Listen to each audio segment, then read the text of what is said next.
Но это не просто земля. Это наша самобытность, это наша культура, это места захоронения наших предков, это башни, которые удивляют весь мир. И просто так спокойно смириться с тем, что вот это отходит от нас, конечно, на это рассчитывать невозможно никому. И, к счастью, есть очень много людей, которые этого понимают и сочувствуют.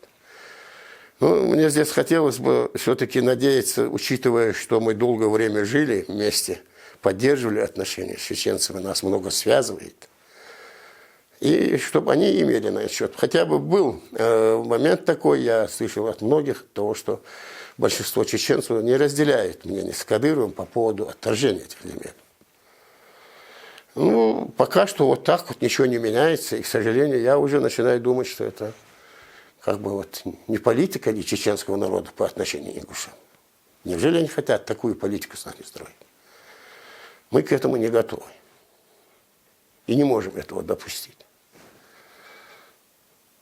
И, к сожалению, если так мягко говоря, этот вопрос, если он не решится, как должен решиться, мы все равно на стороне правды, на стороне справедливости, то это ничего нам хорошего не оставляет наследство, ни ингушам, ни чеченцам.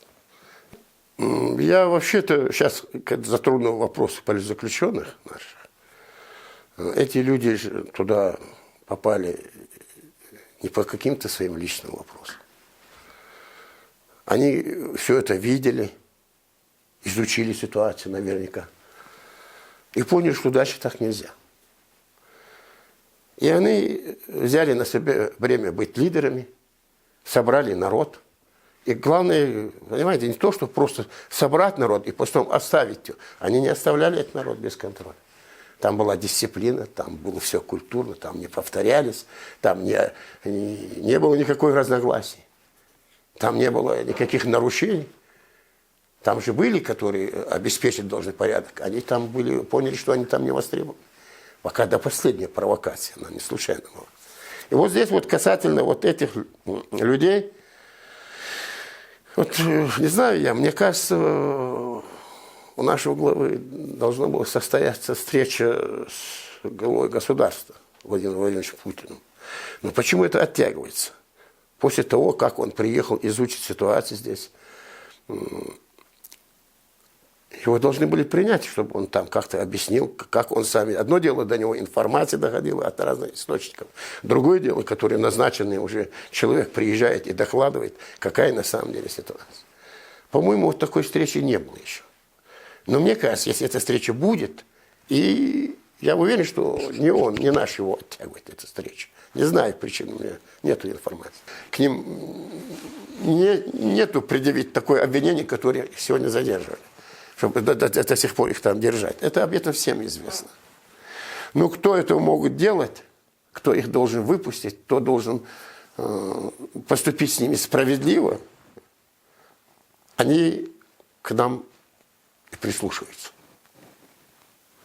И если они этим хотят показать ингушам, вообще это, конечно, что этим все закончится и расправиться с этими ни в чем не повинными, по большому счету, людьми, и на этом все успокоится.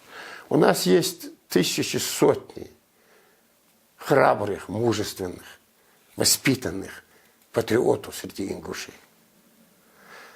И никогда, которые не устанут защищать свои интересы. Они будут нарастающим, как снежный ком. У нас другого выхода нету. Мы не хотим войны, мы не хотим скандалов. Но нас поставили вот в такие рамки, что мы должны как-то заявить о себе.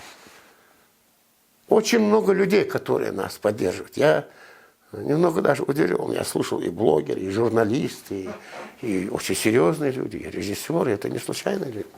Они искренне поддерживают нас, и хватает у них мужества и порядочности сказать, что это неправильно. Но надо хоть что-то говорить. Как так можно держать людей угодно, там, 2-3 человек, людям? Поэтому, да, прошло 9 месяцев. Казалось бы, и небольшой срок, и судя по тому, какие вот проблемы, особенно связаны с заключенными, для них каждый день это большой срок.